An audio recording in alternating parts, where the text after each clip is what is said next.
Very special thanks once again to Cars of Somerset, of course, for providing the car in this review, a Panamera on this occasion, and of course if you want to check out cars like this in their current stock list, then click the link right below this video in the description, and if a vehicle which you like in a review has already sold, which chances are from them it has because their turnover is very quick, don't worry, you can always ask them to, for instance, source you a car across the UK as well.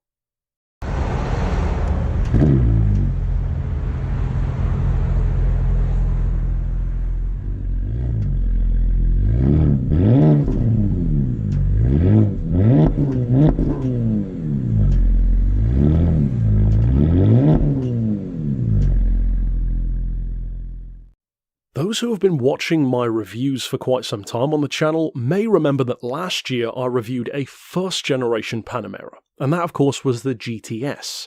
A very different model to this one, but a very significant one for me, because it was kind of a turning point in my feelings about the Panamera, wherein before that I respected it but didn't like the way it looked. And then afterward, especially in the weeks after driving the car, the more I thought about it, and the more I compared it to other things that I'd driven at the time, and even that I've driven up until now, I love the Panamera, to the point where I actually want one in future, probably a turbo. But here's the interesting thing. This car almost couldn't be any more different to that one. It's not just a facelift, of course it's improved in many ways, but just the goal and the purpose of the car itself is so different. The GTS is to the Panamera what the GT3 is to the 911. There's no turbos, it's much more purely focused on the driving pleasure and the performance and just being more of a raw experience. And that's part of the reason why those first-generation GTS Panameras tend to keep more of their value than even something like the turbo does. This one, though, the V6 Hybrid, is totally different. And yet, even though it's much more focused on being quote-unquote sensible in a way, this is legitimately faster than that GTS was. This car has about 460 horsepower, 516 pound-feet of torque, and that's from a 2.9 litre V6 combined, of course, with electric power. Now, the interesting thing about this car is, yes, it's a hybrid, but you could actually run it, in effect, like a Taycan. Now, it's not going to have the range of a Taycan, but you can run it up to about 30 miles on just electric charging. So you can plug it in at home, charge it up on a quick charge for 4 hours or a full charge for 6, and then drive it up to 20-30 miles around town for instance, city commute in London or whatever, and actually never put fuel in it. Or, of course, you could put petrol in it and then have the advantage of the extra performance and the extra range, which, of course, is what most people will do. Now, it's hard to work out stuff like exact fuel economy with a vehicle like this because it's going to be all over the place. You could judge it using electric power, without electric power, engine only, motors only. You're looking at some pretty crazy claims. Some will say like 85 to the gallon average. It doesn't really work out that way unless you're probably just driving in the city, but again, it depends on the kind of driving you're going to do. And one of the things which I think you really should bear in mind about this car is if you go into this expecting a Prius, you're buying the wrong car. This vehicle, despite being a hybrid, is not about being the most economical thing around, because think of it this way. If this car was designed to be the most economical choice of hybrid, kind of in effect replacing what the diesel was in the first generation, which of course they no longer sell, well then they wouldn't have given it 460 horsepower because that simply uses more power and more fuel. So this is not a hybrid in that sense, this is a hybrid in the more performance sense, such as a 918 Spider, which of course came before it. Now this one runs from about 2017, technically up until now, but the updated version, which looks pretty much identical, has even more power and even better performance. This will run 4.6 seconds to 60, about 4.4 with the chrono pack. It has an 8-speed PDK gearbox, and it will go all the way up to 172 miles an hour. Now the newer version will do about 180, 0 to 60 drops to, I believe it's something like 3.5 seconds, which is nuts. In other words, this V6 hybrid can eclipse the previous generation's turbo model, which again just goes to show how much an update can do. But it also highlights a massively important point to me, which is one of the reasons why I love the Panamera so much, and that is that Porsche, crucially, never rests on their laurels. They never just make a great car and say, okay, that's it, we're done. They constantly refine it, to the point where it's actually one of the biggest jokes in the automotive world, how the 911 just looks the same and keeps getting refined. Well, yeah, that's the point. If you take something and keep refining it, it's going to become better and better. So even though it is a joke, a well-founded joke, it has grounds in reality, because look how overwhelmingly good the 911 was and still is all the way up until today. And they're doing the same thing with the Panamera. And when you add on top of that the fact that you can buy it as this slightly more sensible hybrid form, or you could go for the Turbo S Hybrid, which of course with the addition of the Sport Turismo Estate version, which was not available in the first gen, and incidentally I actually like the Sport Turismo more than the sedan version when it comes to this generation. I think it really suits that shape. It is incidentally the most powerful estate car you can buy, with 670 horsepower, which is nuts. It eclipses Mercedes AMGs and Audi RS6s. And again, that has that electric power thrown in there as well for extra efficiency over those kind of cars. All of this is to say that they should be worried. As the thumbnail of this video implies, I believe the Panamera is not just a threat, it's a class leader. I would put the Panamera almost in a different category technically to a conventional quote-unquote super saloon, because the super saloon is more of a concept of taking an executive car and then putting a crazy powerful engine into it, and that's great. There have been some fantastic ones here on the channel, Jag XFR, Mercedes E55, etc. But these are almost separate to that. And that's even according to Porsche themselves.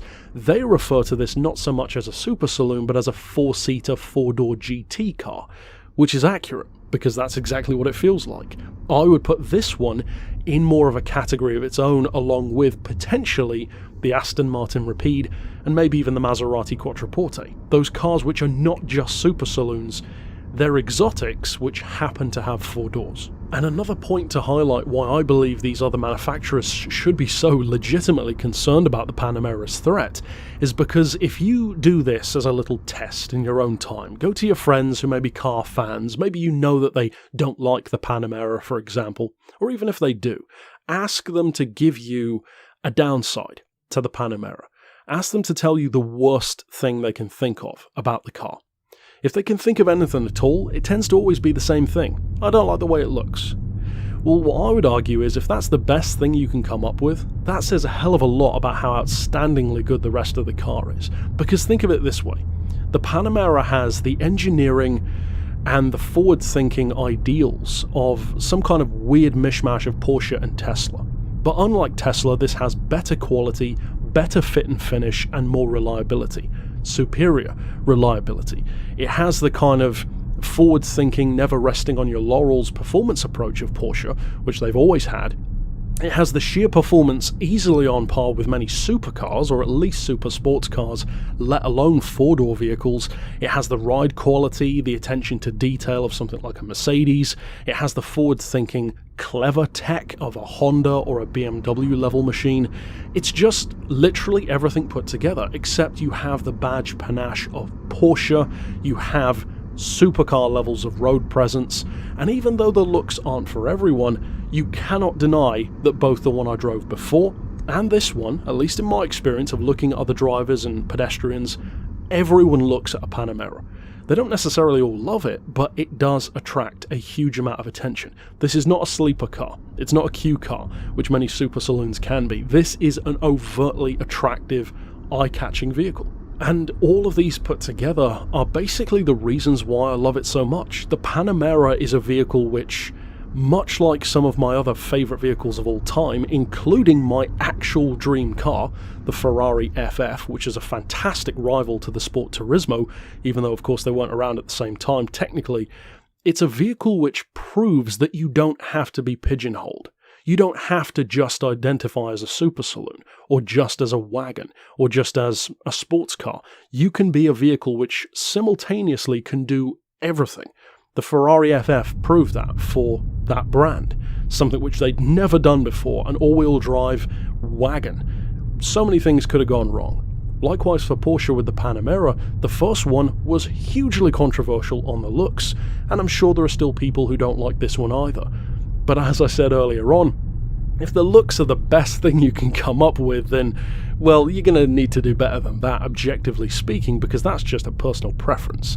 The fact is, it's fast, it's stunning, it's very well made, extremely comfortable. In the case of one like this, it's even more economical, and it's not just about the miles per gallon. It has barely any tax cost, emissions are super low, you still get the nice V6 exhaust note and the great performance when you want it. Again, best of both worlds kind of thing. It's almost like having a Porsche and a Tesla, so you don't have to choose one or the other. It can do both, fully electric, fully petrol, or a combination if you want it.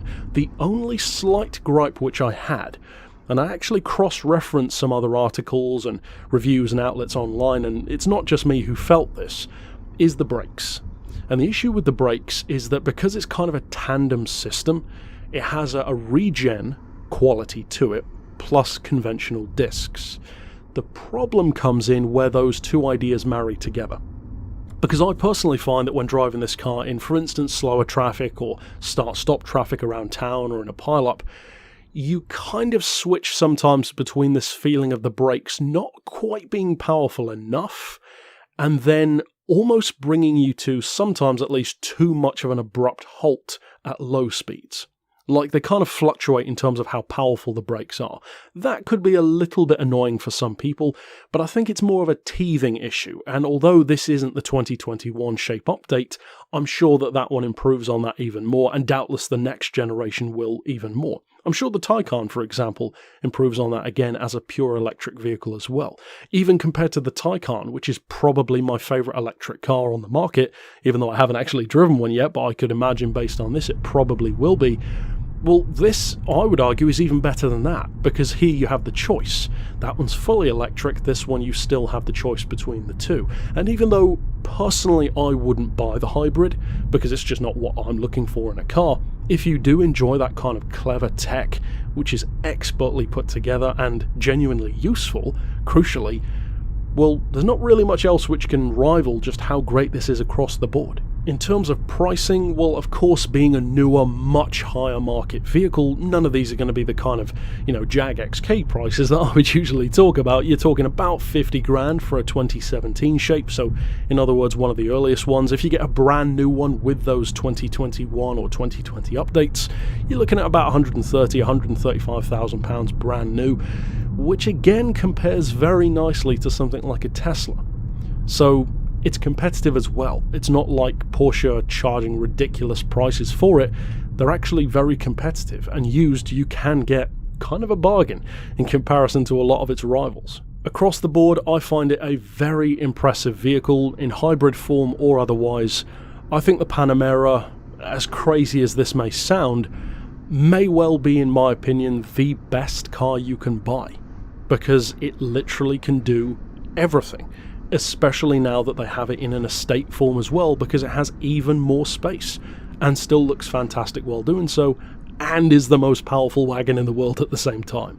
So it's like they just made their own list, made a load of boxes to tick, and then just ticked every single one of them, because the Panamera kind of feels like the ultimate Swiss Army knife car of the exotic world. Overall then, as you can kind of tell, I would at least recommend test driving one if you have the chance.